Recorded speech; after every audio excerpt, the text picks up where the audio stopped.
Uncertainty here in the world. Welcome in Adam Kaufman, Evan Valenti, our always producer, sometimes host, and of course Chris Forsberg, who we don't have all that often, not because we don't like him, we happen to love him. We just feel he's already got multiple podcasts that he does over at NBC Sports Boston. The guy's probably tired of talking. How are you, buddy? You've already told me like I'm overexposed, and that hurt my feelings so much. I was like, man, I used to be the go-to guy. I was like, and I was laying low, and now like no one calls anymore. I'm just hanging out in the basement with my dog. So look, anytime I'm here, ready to scream and shout. Anyone that's watching, by the way, versus listening, the basement looks great, Chris. Thank you. It looks like we were talking about it off here. Completely real. Definitely. Yeah. That's that hoop next to him over his right shoulder. It's that is actually regulation. It is that is regulation. No, funny story. All right, not to go on too much of a tangent, but when I was first planning this out, I wanted a basketball themed back of what people can't see is there's a bar in front of me and maybe a mini fridge next to me loaded with drinks, mostly soda and high tea juices. Sure. Yeah. But for the hoop, I was going to take an old basketball hoop with a full size rim and put it up, and then I actually went outside and grabbed an old hoop and realized, like, you forget how big a basketball hoop is. Like, it would take up an enormous amount of this wall, and so we got the mini hoop. And shouts to Amazon. I think I found it on there. Yeah, it looks pretty good. Look, my kids would enjoy it. We still got the, what is it? Like Lil Tykes? Is that the brand? Maybe the like 5-foot hoop that fortunately my kids, the 8-year-old, 5-year-old, and then the 2-year-old is just kind of figuring it out right now. But the 8 and 5-year-old, it's dunk contests in the basement every single day. We have one outside, and it gets plenty of use whenever people are bored. Which one of you lasted this long? Adam, have you been dunked on yet by your kids? You've been dunked on yet by your kids? Well, I have, but only because they make me play on my knees when I'm going against them. Oh, so, excuses, huh? Well, but so have you guys seen there was this video that went, viral of the dad that his kid's trying to score on him. He keeps blocking him. And then the kid just, great little sidestep and then clubs him in the stones and then scores. Yeah, it was great. So my kids, though, what my 5-year-old will do, I'd like to believe it's not on purpose because otherwise I think I'd disown him. But he will charge at me running full speed, and I'm about to go with my right hand to block the shot, which I could do effortlessly. He's 5. But then he will knee me straight in the nads as he's going up for the shot, and I will go down whimpering, and he's just celebrating like he won a championship. Nice. Didn't want to make you do that to somebody like Kyle Lowry or somebody in the Eastern Conference semis there? That just reminds me, he's just taking a page out of Wanamaker's book. That's good stuff. Here's what I've learned though: if you leave yourself open to it defensively, you deserve it. Yeah. I thought you were gonna say he Euro stepped you, like he's already got the they're going left or right, making him move. But yeah, right. Just a matter of time. As far as a matter of time goes, it's a matter of time until this season starts. And there are all these reports that are coming out, fast and furious. At first, it looked like Martin Luther King Day for the start of next season. Then it was, and this is me skipping over all these. Is it going to be December 1st? Is it going to be Christmas Day? Now it's after the New Year. So we go to Martin Luther King Day, and then the NBA wanted to start earlier with the 72-game season, maybe a midseason tournament, maybe, who knows, back in Disney World inside the bubble. All much to be determined. First half schedule, second half schedule. There are a lot of unknowns as we chat right now, and it's going to be that way for a little while. But it sounds like, and you can add to this and tell me if there's anything that I'm missing that you've read or reported on, but it seems like the league and the PA are closing in on an agreement for a December 22nd start. And if that ends up happening, so just a few days prior to Christmas, it's all about money. We know that. So they want to get as much of the season in as they can, as full a season as they can, stay on schedule as much as possible, fulfill the networks, have Christmas basketball, all the media partnerships, all of that stuff. That is what drives all of this, even before health and safety. We know that. That's the way of the world, unfortunately. But what it does for the calendar is you have the draft coming up later this month in just a couple of weeks. And then you would have free agency begin on, I think, the 21st or 22nd, based on what's out there right now. So this offseason, if this all goes on track, Chris, is going to go in a blink. Yeah, I'm getting my golf in while I can because I feel like it's gonna snowball really, really quickly here. And just like you said, there was a point where I think there was like a report, someone said, oh, maybe they will wait till March. Because, I mean, understandably so, right? You want to get as many butts in seats as you can.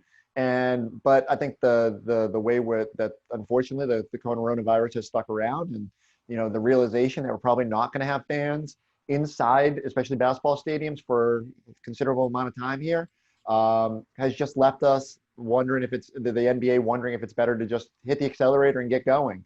And at least with 72 games, you fulfill your regional sports contracts. Like, look, I work for one. It's important to the league because to make that money.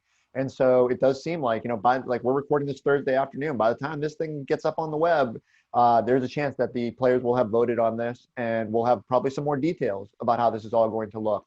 And just like you said, I think we're going to have the draft on the 18th. I'd be very surprised if free agency wasn't right afterward. And, teams are going to have training camp starting on December 1 probably. And so it's just going to go quick. Not a bad thing. Maybe we won't have to worry about the moratorium, which doesn't even exist anyway. Like people start signing anyway. But yeah, it's gonna be interesting to see how teams build rosters really, really quickly. And, got to make decisions, right? Like you just got to get your roster. You got to get the guys you like. That all being said, there's teams that have had 10 months to plan for this moment, and Danny Ainge and the Celtics have been ready for draft since probably the middle of March. So I'll be interested to see how it plays out. It could be a lot of fun. I wish it was a better free agent class, to be frenetic with, but at least it'll be something.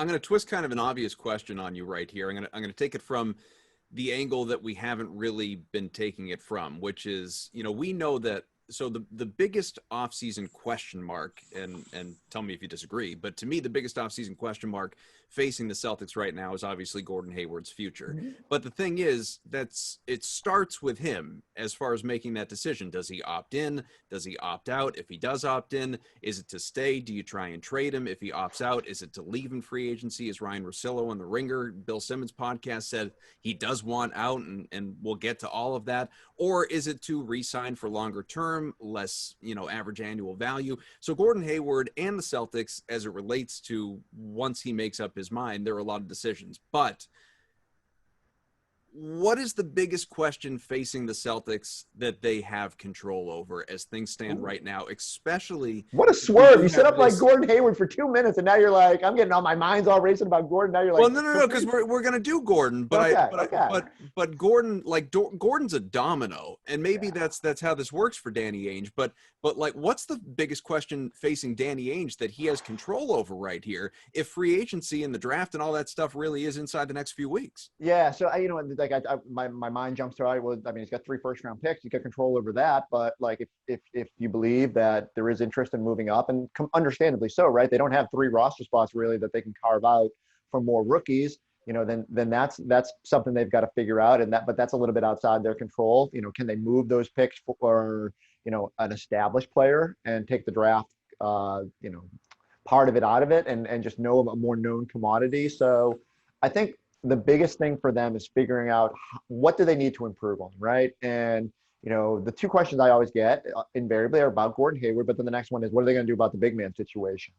And to me, I think there's potential for maybe finding another body in the draft, but I think it's a little bit overstated. I think Daniel Tice played really well last year. I think Robert Williams, you guys know, I'm the president of the Time Lord fan club. I think if they give him a sustained opportunity, and if he can stay healthy, there's a chance there. And Grant Williams will play a lot of small ball this year, and I think he's proven he's a little bit more ready for that than maybe he was at the start of the year, and with an evolving 3-point shot. So I think they're in a better spot than people give them credit for, but still, certainly, all right, who's defending Embiid? My guy Enes Kanter, I don't know if he's back. Or even if he opts in, I think there's a good chance that they move him because they need to create playing time for the 2 Williams. And so I'll be very interested to see how they sort of get the depth chart ready. And, do they draft? Do they pursue the free agent market? Where are they more comfortable sort of adding to this? I think the one thing is, for the long-term sustainability, they need to be able to hit on draft picks and have those as young, valuable pieces of this core. So to me, that's the most pressing need that they have control of. Danny Ainge has to trust the amount of work they put in to this draft to be able to get the right guys. The jury's still out on last year. I think Romeo's got potential. Grant's already shown what he can do, but whether they got to hit on these picks, and whether that's moving up, moving out, or whatever they do, it needs to be the right move. So it kind of sounds like he doesn't have control over much at all right now. Really don't, right? I hate to say that, but I don't know if anyone in the league has control over anything, right? Like, Golden State's sitting there at number 2 in the draft, and they're thinking, well, we don't want to use number 2 because the draft is weird this year, and we don't know if the value's at the top. So it's just gonna be a strange off season, and maybe that'll be fun. Maybe that'll make it a little bit more unique. But yeah, a lot of stuff is outside their control, and they must know better than us. They won't let on about like what they know about Gordon's future, and two, what they might do with the draft. But I think you just got to be flexible, and that's part of being a good team is knowing, when you have to take a different avenue in the road. And I think the Celtics are well prepared. They've always sort of been ready. Like last year, they go into the draft, and we're all sitting there saying, well, one, they're not going to take 4 picks because they don't have the roster space for it. And, there's a whole bunch of uncertainty because Al Horford and Kyrie Irving have left. Well, they trade Baines, and we're all sitting there saying, well, that's curious. It was to open up room. So again, they had planned like, okay, we can get young guys. We can still get Kemba in free agency. You just got to be ready to go where the road takes you. And they're usually pretty good about that. Yeah, that last part about being flexible and roster flexibility is something that Danny always looks for. And that's one thing that if you look at other GMs in the league, Danny's always ready to zig if he needs to at any moment or zag when he needs to at any moment. So things that you can't control, yeah, like being able to stay flexible as the NBA changes is one of Danny's best skills in order to, again, nobody saw Kyrie and Al leaving an offseason, and yet you have Danny right there able to plug it, go get a Kemba Walker for a sign and trade with Terry Rozier, bring Kemba and give them a legit point guard. And be able to maybe navigate the draft a little bit differently with some of the picks they have. And you talk about improvements. That's the one he doesn't have control over. The young guys, I don't think they missed on draft picks. I just think the guys that they picked need more development, right? Mm-hmm. I mean, Romeo is very far from the finished product. There's a lot of flashes where you're like, wow, this guy could really defend his ass off. You see that. You see a little bit of a jump shot, a guy that can not afraid to get to the basket. So that's nice. The Williams pair, I love the fact that Grant Williams started hitting threes in the playoffs after going like 0 for 25 for his first couple of months in the league. Just started becoming a really reliable 3-point shooter and moving the ball really well. And again, just kind of banking on internal improvement. So as Danny keeps going here, he's just got to find a way to be able to stay flexible and be able to move in different directions while maintaining the core. Because we talked about this with a couple people last week. That core is Tatum, is Brown, is I would throw Kemba in there, and I'll throw Smart in there. That's their 4 guys that they're part of their core. How do you keep those guys intact and maximize their abilities? And that's the only thing that Danny sort of can control, and how he addresses that as they go forward is going to be really interesting, Chris. 100%. And I think it's about keeping I drill it down to like, how do you keep Tatum and Brown happy? Because they're such a key part of what's going to happen from here.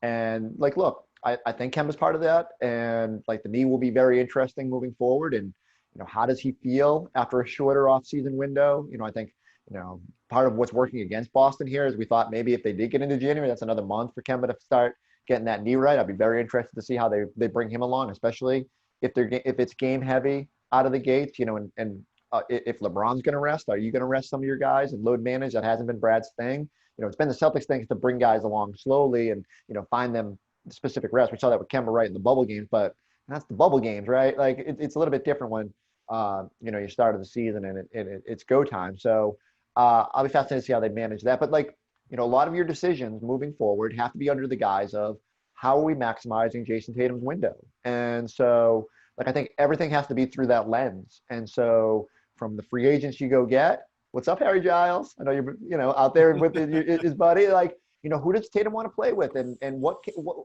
that to me is actually, I know we joke about it, but I think that's legitimate things. And so, when Tatum posts that picture of Aaron Baines on Snapchat, I'm Danny. All right, I'm calling his agent. What's it going to take? Do we have enough with the taxpayer mid-level to make that happen, So I'll just be fascinated to see how they move. But everything has to be like, Jayson Tatum took that window with his development, that title window, and opened it this year a little bit earlier than I think we expected. And now you got to maximize it. Speaking of maximizing, can you just clear up any sort of uncertainty? Because there have been different figures that have been floated about as it relates to Jayson Tatum and a max contract. What is he staring at right now in terms of Danny Ainge obviously maxing him out financially? What kind of money are we looking at for him? Yeah, it'll depend on where the cap is set and where it goes next year. But, so essentially he can command because he was all NBA. They can write in that if he gets all NBA again this season, up to the supermax, which is up to I think 30%. 30. I'm going to mess up my numbers because I'm always going that. But you don't have to go all the way to the number. You can you could say like if he's first team all NBA, he gets the full supermax. If he's second team, he gets 28%, 32%, whatever the number is. And so look, it's going to be the biggest contract in Celtics history, regardless, just because of the time. He'll fight for that 5th year to be a player option. The Celtics will fight for it to be a team option or just a straight year. And so that's a tug of war you got to weigh. But there's not a lot of the decisions to make. I've heard a lot of people say, well, maybe he should wait. You'll hear a lot about Miami waiting to sign Bam Adebayo, not this summer, but they'll wait till next year to maintain cap flexibility. That's more to chase Giannis than anything to do with the salary cap. It's not going to go up enough in these times to make it where a guy, if he waited. But unfortunately for Tatum, without this pandemic, he's probably making a whole lot more money than he's going to. But we're quibbling when the number is something like, 160 million versus 171 million or whatever it is. But it's going to be a gaudy number. And I would be surprised if it wasn't one of the first things that gets done this offseason. There's no rush to do it, except for it's got to be done before the season starts. But it's just a formality at this point in my mind. I don't see a reason why it wouldn't get done. Well, I thought I saw some Supermax numbers that were up over 200 million too. So it could be. I'm trying to do the math in my head. So let's just say the cap is at 120 and he gets 30%. That's almost 40. So by the end of the deal, it'll be over 40 million a year. So that stands to reason. 5 years times almost 40. If it averages out at 40, you're gonna make me go dig out my notes and find the numbers. But it's funny because that is the least of when people bring up what's going to happen this offseason. I almost said summer, but what's going to happen this offseason is I just think that's the biggest slam dunk there is. I'd be very surprised if they didn't. If Jayson Tatum, if they, they're not going to walk in and go, we're going to give you every dime. They're going to say, well, we're going to give you 30%, and he's going to go, no, I want more. And then whatever the number is, okay, write it in. Just give it to him if you have to. Everything is built around what they got to do. And that is my dog, who is getting very worked up about the Tatum.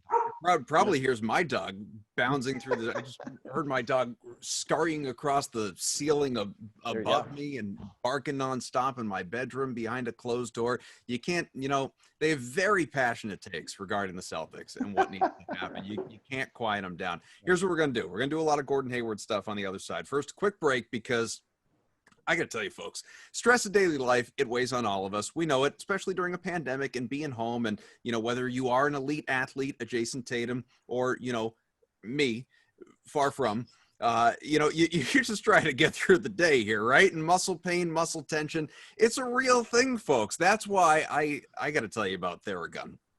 Handheld, percussive, if I'm saying that right, percussive therapy device that releases your deepest muscle tension using a scientifically calibrated combination of depth, speed, and power. And now it's as quiet as an electric toothbrush. I have used one of these before. I have one of these coming in the mail to me. I don't own my own yet. It's coming though. I have used one of these because I was dealing with just some muscle pain, some hard to reach, places on your back and all that. You take, I know it sounds kind of crazy, like putting a gun to your back. It's not that kind of gun. You put this massaging gun to your back and it's, just takes you to a place that to be transported into the happiest place in the world where you are pain-free at all times. I can't begin to tell you how exciting it is. And it's the all new Gen 4 Theragun. It's got a proprietary brushless motor. So quiet, you will wonder if it's actually on, except you won't wonder because you're going to feel just how great it is. Whether you soothe those aching muscles with Theragun's signature power, amplitude, or effectiveness, it just takes you to a place that you can only dream about. Try Theragun for 30 days. There's no substitute for Theragun Gen 4. And OLED screen. LED.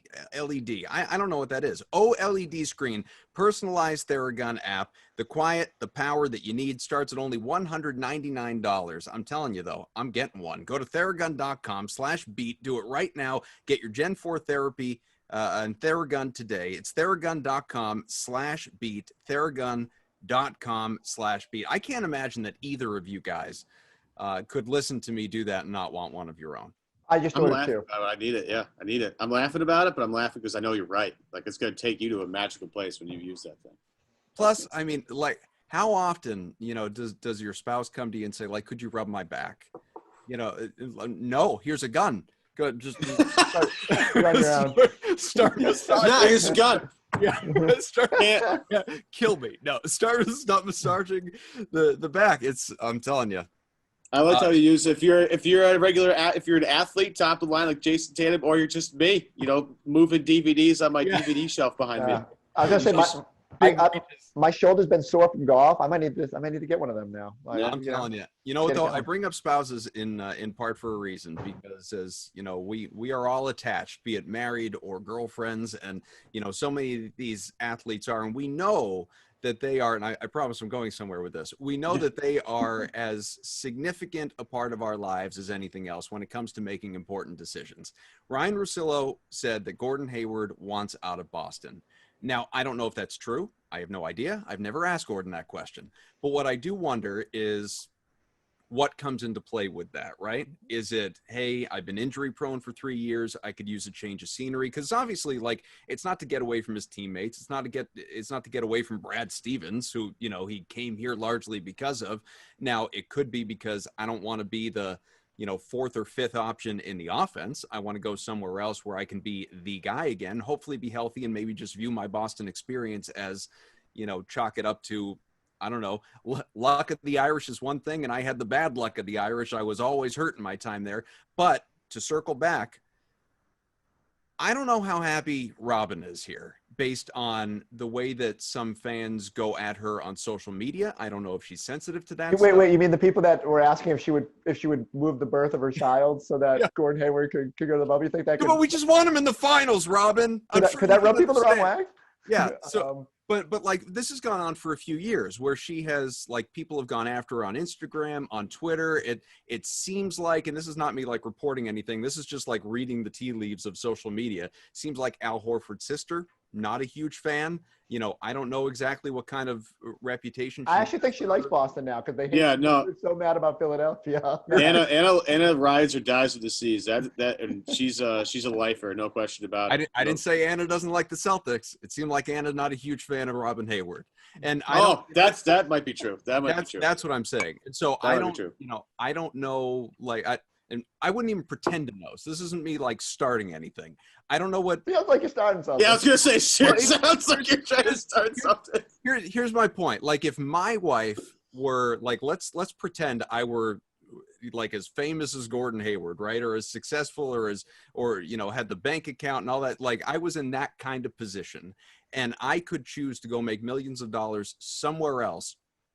But I'm currently in a situation where my wife doesn't necessarily feel as part of the team, and she's got these social media haters and all that stuff. Like, she could play a real impact in saying, you know what, honey, I think we should go somewhere else.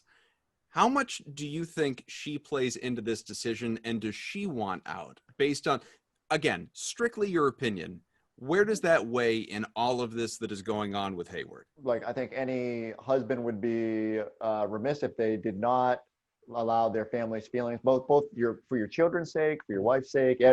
That's all part of it.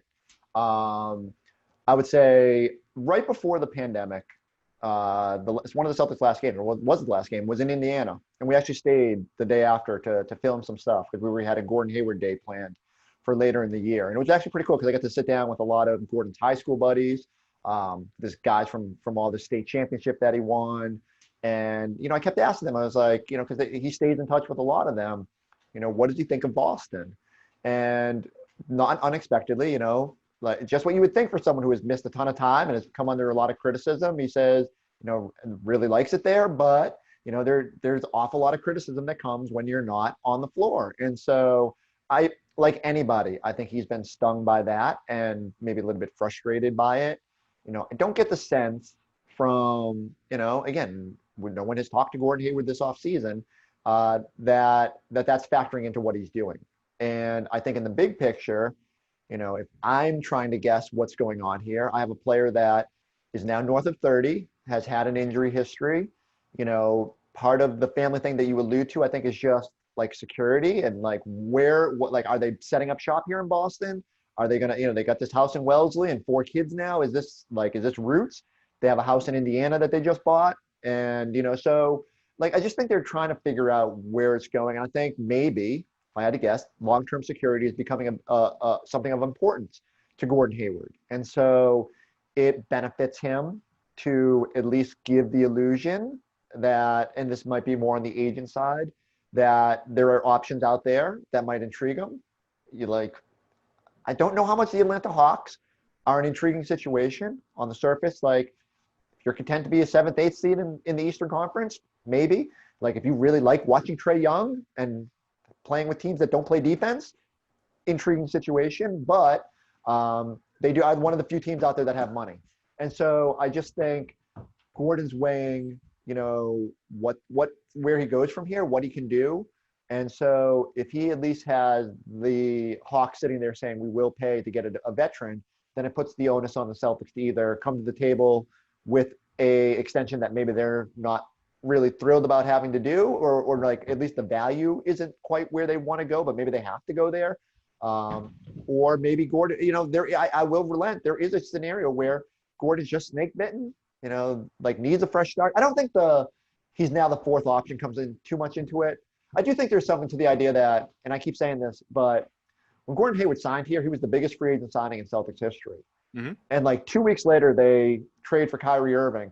And Gordon Hayward's own press conference, he's not the superstar in the focus. And now 3 years later, you've got, because of Jayson Tatum's development and Jaylen Brown's development, there's the perception that he is the 4th option and one that can't stay healthy. And so, again, I think that just comes into your mind, like, how do I reestablish myself, and can I do it here?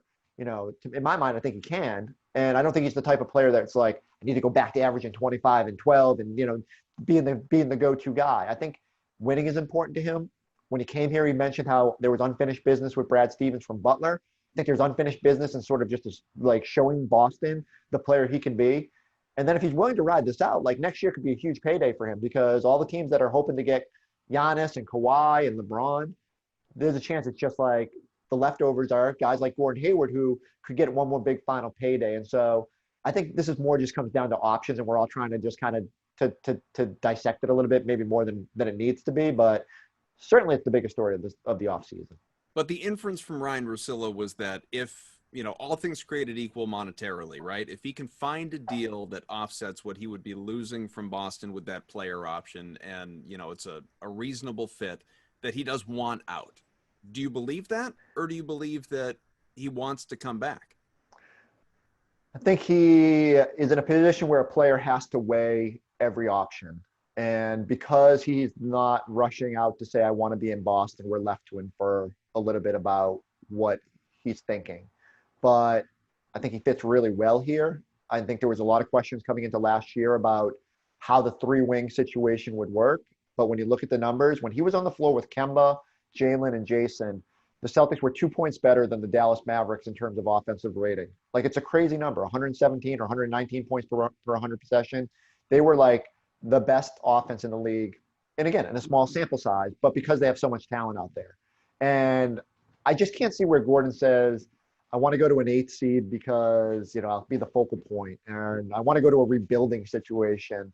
I think he's got a lot of positives here in Boston. I think the other thing that I think is important to remember here is there's a little bit of a concern where if Gordon opts in, his future isn't in his hands. We opened this whole situation with what can the Celtics control? Well, if Gordon Hayward opts in, now if the Celtics get into the season and they're not championship contenders, there's this idea that, you don't want to carry a $34.2 million guy. Then maybe try to move him for assets or try to move him to a team that wants to clear salary cap. And now all of a sudden, Gordon leaves himself open to being traded to the Sacramentos of the world.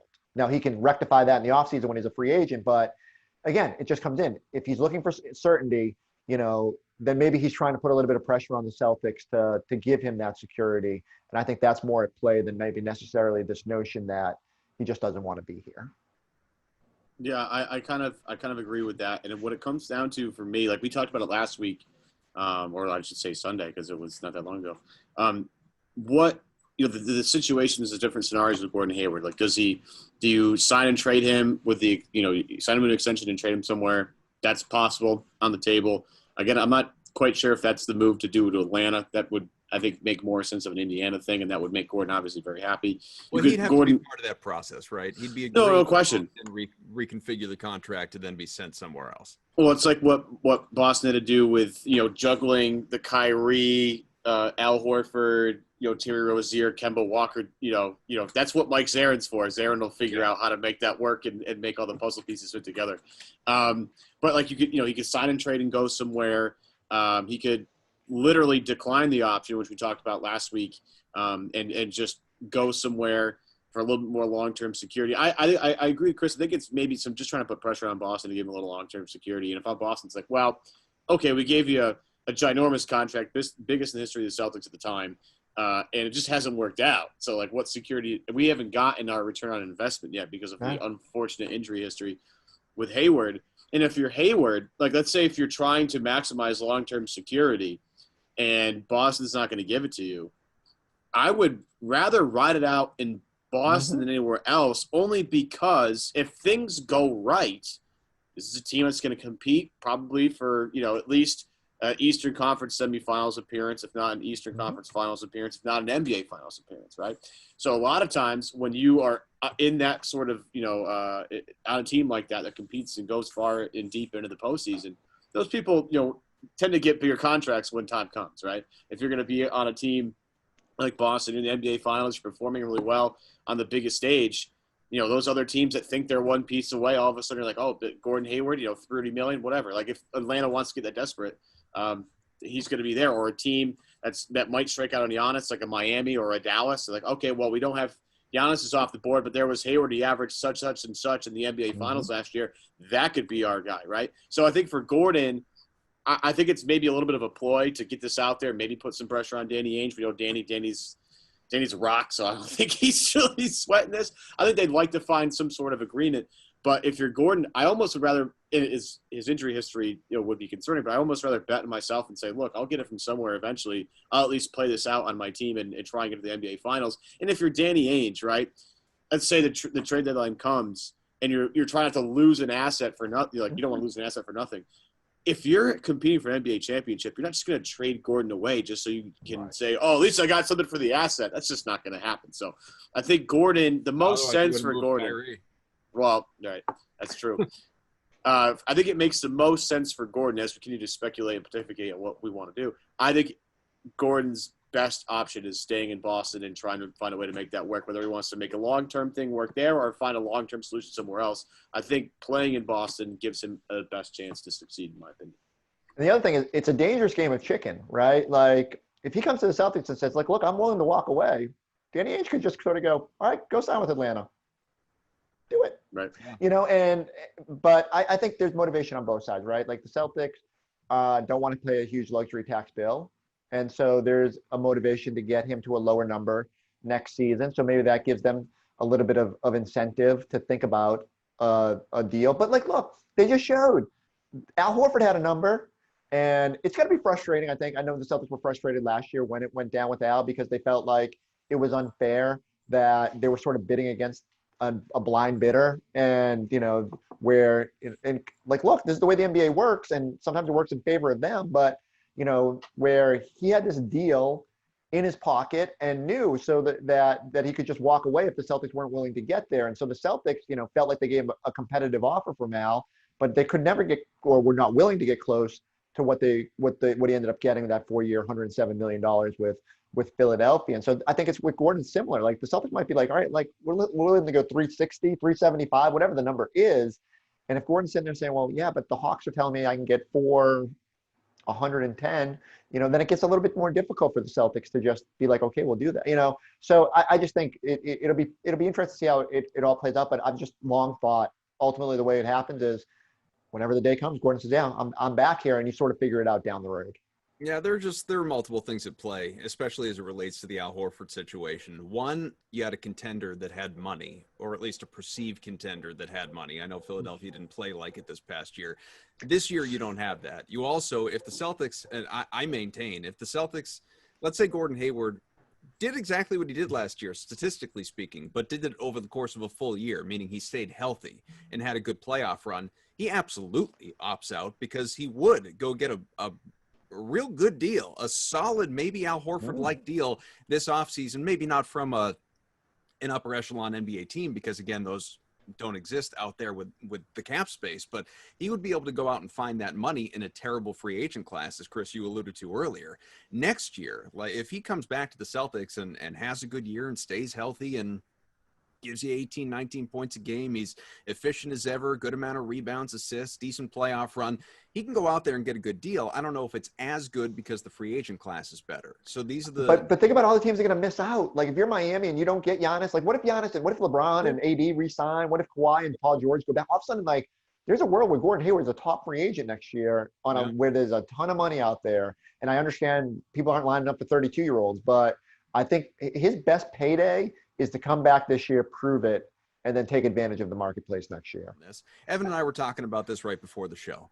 Gordon Hayward is, of course, the big domino. We've talked about that throughout. But much like a few years back with Kyrie Irving, when no one knew he was going to come available, in this shortened offseason, if everything stays on the schedule that we've already outlined, and knowing that, and Evan put it this way earlier, I think it was a great way to look at it. This is very much a fixed roster as it looks on paper right now, especially in terms of the salary cap. You got your high-paid guys, your low-paid guys. There isn't really anybody in the middle anymore with the way this roster looks, other than Marcus Smart, but I don't think you look to trade him. You know, Danny loves him, Brad loves him, hashtag winning plays. A lot of us don't want to see him go. Yes, is it theoretically possible? He's not untouchable. I think if anything, you have two guys that Danny would be immensely reluctant to move, if not outright, unwilling. And those are Tatum and Brown. After that, give me your best offer. So my question for you is this: is there a trade to be made that does not involve Gordon Hayward that could shake up this offseason that we're not even considering? Unfortunately, it'd be on the lower scale. Like I think on draft night, you'll see them maybe dangle some of their unused cash from this past season for someone to take Vincent Poirier off their hands, because you don't need to pay $2.5 million for a fifth center. I'm curious to see what happens with Enes Kanter, because he's got a $5 million option, and that's not a prohibitive number for as much as he played last season, and he was a nice luxury in the playoffs going up against Embiid and holding up pretty well. But if you are going to go young at that position and find out what you got with Grant and Robert Williams, then, even if he opts in, I think there's a chance they could move him. And so then you start thinking about bundling a little bit. And could you bundle Cantor and some, the lesser guys like Javonte, unfortunately? Again, there's just a crunch on roster space, and some of these non-guaranteed guys, even if they're lucky enough to make it through sort of the first part of it, if they're dealt, could be trade assets as well. Now, whenever you trade a non-guaranteed guy now, their salary goes guaranteed. So it's not like the old days when the Celtics were brilliant with signing the Keith Bogans of the world and dealing them for more parts. But so I could see them trying to get up into like a mid-level-ish salary and turning Cantor and spare parts into something. Maybe that's the veteran that they need off their bench. Somebody who can do the Andre Iguodala and come in and give you serviceable minutes, but not be leaned on too heavy. Someone who's been through this. But it's harder for me to see the deals that can be made. Just like you said, I don't think you move Marcus Smart. I don't think you get the value in return that, other teams don't value him as highly as your own people do. I think we know Marcus Smart is worth more maybe than his $15 million contract. You're not getting $15 million. You're not getting the same $15 million from, the Clint Capellas of the world over here, those sort of deals thrown around. So, short of that, I think it's more, deciding whether you're going to use your mid-level or your taxpayer mid-level to seek a big man, whether you want to split it up a little bit and get some bench help. Maybe that's how you get your veteran. Are there veterans out there that want to come play for the minimum? But trades are tough. And, even the other thing I think about is will another team sign and trade someone to you? Well, that's difficult too, because then it hard caps you. And for a team that's over the tax line, it adds another cumbersome little part of this all. And so it's all part of the puzzle. But yeah, I'd love to tell you I could envision someone going out and getting that, bench scorer that they desperately need. But we saw last year, The closer you get to the deadline, now those deals are tough. Davis Bertans would have cost 2 first-round picks, and then he probably weren't going to re-sign him because he's going to make a ton of money on the free agent market. And so it gets difficult in those scenarios. And there's nothing that screams. I think you can get the same sort of value of player through free agency that you could maybe having the bundle. But they should be motivated. Again, not a lot of roster spots, so they might have to make some moves. I mentioned this at the time, this was weeks ago, I don't know, whenever the season ended, at least for the Celtics, that when Enes Kanter put up his social media posts, just kind of tribute to the organization, thanks to the fans, all that stuff, it read like a goodbye. It read like someone who, for one reason or another, be it his call or or not feeling like the fit was there, that he expected that it was one and done in Boston. You obviously know him a lot better than we do. You got the podcast with him over at NBC Sports. Do you believe that he's back next year, or did he see the writing on the wall, or decision to be made in terms of writing on the wall, since ultimately it is a player option, it is his call? I think there's some avenues where he is back, and I think it's more likely he's not. Or again, I think there's an option where he picks up his option but then gets moved. But then, sort of like what we talked about with Hayward, once you opt in, it's out of your hands. And so, would Enes Kanter rather take $5 million and risk being sent to Sacramento or some outpost that isn't going to be competitive, or would he take less money on the free agent market or whatever's out there in order to go to a team that he can pick? And so that's something he's got to weigh. I think, all things being equal, he would like to be back here. I think he formed a lot of good bonds with the guys on this team. I do think, we gave Kemba a lot of credit for the chemistry. I think Enes deserves a good chunk of that too, for just keeping things light, being able to, always stay positive. Like, even when he wasn't playing at the end of those Bubbles games and Robert Williams was getting a chance, I think some inside the organization were a little worried that he might get frustrated, but I never sensed it. We were talking about it on the podcast, and I thought he handled it really well. So those guys are valuable, like in terms of that, just embrace it. And we talk a lot about veterans. Well, he's been through it now, and I know he's still only, I think, 29, but a couple an Eastern Conference final, a Western Conference final with Portland. Like, I think there's a world where the Celtics can't find an Aaron Baines or can't find the center that can, hold up against the Embiids of the world. They need him back. I just think it's a less likely scenario.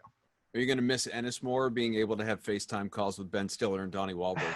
I mean, all respect to my guy, Enes. And I will say this, like, I have never met a NBA player that has been as accessible, that has been as open. And now, like, I always joke with him because I said, look, you're just gassing somebody up. Like, before we went back into the bubble, he sat there and told me 100 times how Grant Williams was making every three in practice. And I'm like, you're lying to me. But I get it. You're a good teammate. You're talking up your guy. And, well, egg on my face, Grant Williams goes out and makes like 50% of his three-pointers in the playoffs. And I'm going, all right, so I give you credit, Enes. You saw that one coming. But I do think he was refreshingly open and honest as much as he could be. There's stuff that he couldn't talk about. Might have been some injuries that were worse than you might have known. But all that said, I think he did. He was fun to talk to.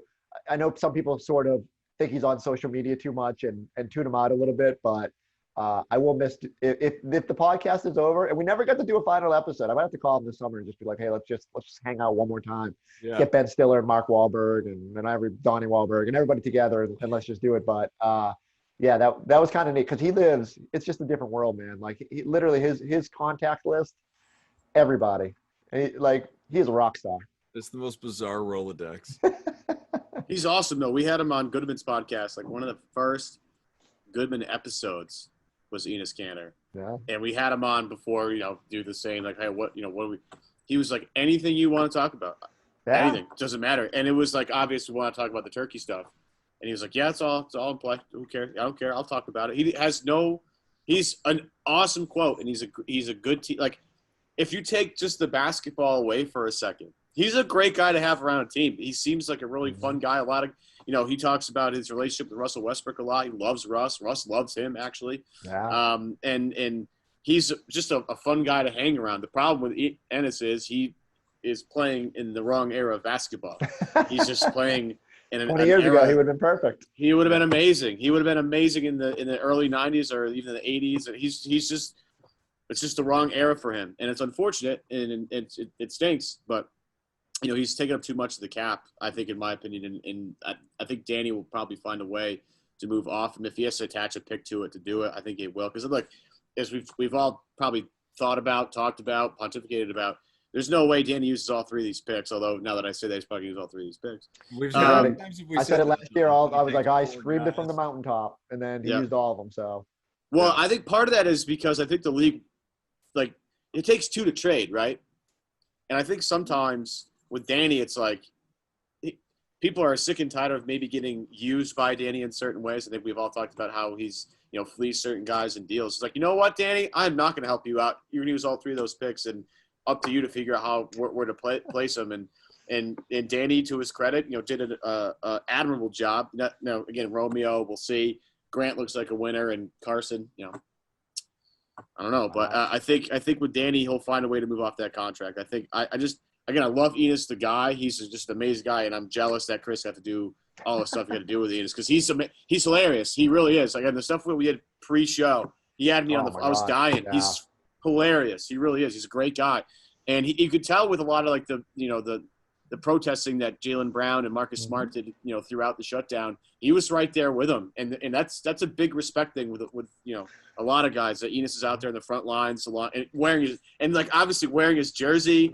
All the Kyrie stuff he talked. Like, I'm gonna be the reason why nobody wears number 11 ever again. Like, he did all this stuff. That's the best line he had in his entire time in Boston. The guy's awesome. He's a really great teammate. He's a great locker room guy. Like, and you need those guys. You need a Kevin Millar in your locker room to keep things loose. Like, and I'll use the Dodgers as an example because I know him. Like, Kike Hernandez might not be the greatest baseball player of all time, but he's one of the best locker room guys you're ever going to meet. Enes, not the best basketball player, but as Chris can attest to better than anybody else, he is an amazing chemistry locker room. You're having a real shit day. Enes will make you laugh about something. He's just one of those guys, and you need one of those guys in that locker room at all just to keep things light when things get tough, Are we just going to overlook that Kiki Hernandez humble brag?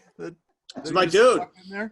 That guy's my guy. I've known Kike since he was like 17. He was a minor league player in the Astros system at one time. And I could use a couple of different stories then, but he made me laugh every single day as a 17-year-old. He was hilarious. He's just a great chemistry guy. You need one of those guys. Chris, any parting thoughts? Anything that needs to be hit on that you're not already doing on your on TV and on podcast? No, I'm like I called you exposed, by the way. That was a compliment. You're everywhere. I took Who's your favorite guy in the draft?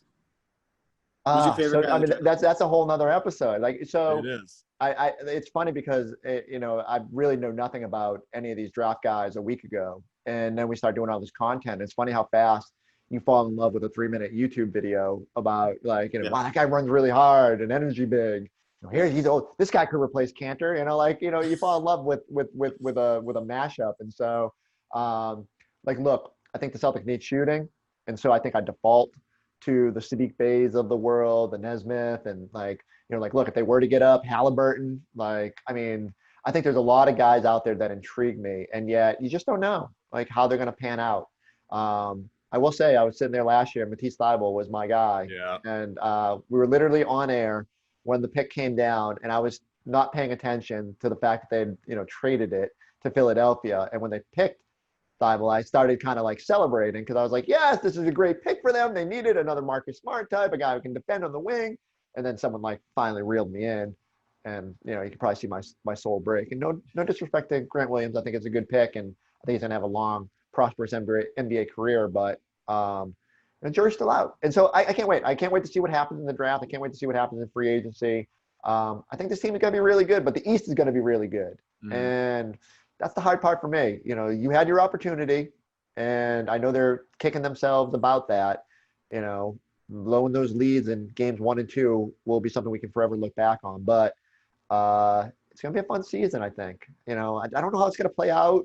It'll be very interesting to see how everybody eases guys back in, how the Nets look, what happens in Toronto if they lose Van. There's just a million questions. And so, but let's see what Danny has up his sleeve. It's been too quiet. That's why there's all these whispers about Danny wanting to move up, move back. Whenever he's quiet, we just get worried. He's doing something. Time to go, folks. We want to remind you today's show powered by betonline.ag and Theragun. You can try Theragun for 30 days today. I just ordered another one. You got 3 in the house. One for every kid. Well, one for every kid. Go to theragun.com/beat. Go to betonline.com, betonline.ag, pardon me, right now for your exclusive sign-up bonus. So, yeah, I mean, Chris out there, he's making bets, wagers, futures. He's got guns being shipped. Don't bet while using the Theragun. I feel like that could be dangerous. Like you get too relaxed. 500 on the Celtics to win the championship. Go. I saw some odds out there. You know, to just tie this in with our I will not mention our NBC affiliate, but sure. They had Brad Stevens as the favorite to win Coach of the Year. Love it. I was surprised by that. Long time coming. Yeah. You're the president of the Time Lord fan club. President of the Brad Club, right over here.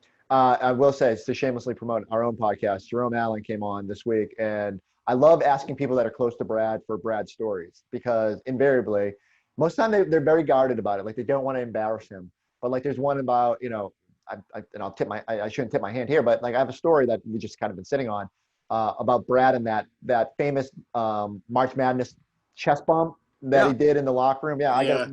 It's fascinating, but like, you know, something you wouldn't expect from Brad, but the story behind it is hilarious.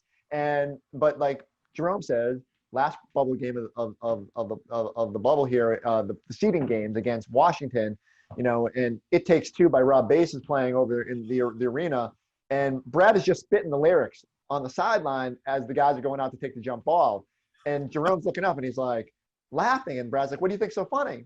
And Jerome says, no one would believe me right now if I told them that Brad Stevens is spitting 90s rap lyrics on the sideline. But yeah, sometimes we forget. Brad is a human being who grew up in a powerful era of rap and R&B and can switch it over from his country records to, you know, Poison and Belle Biv DeVoe and Rob Bass.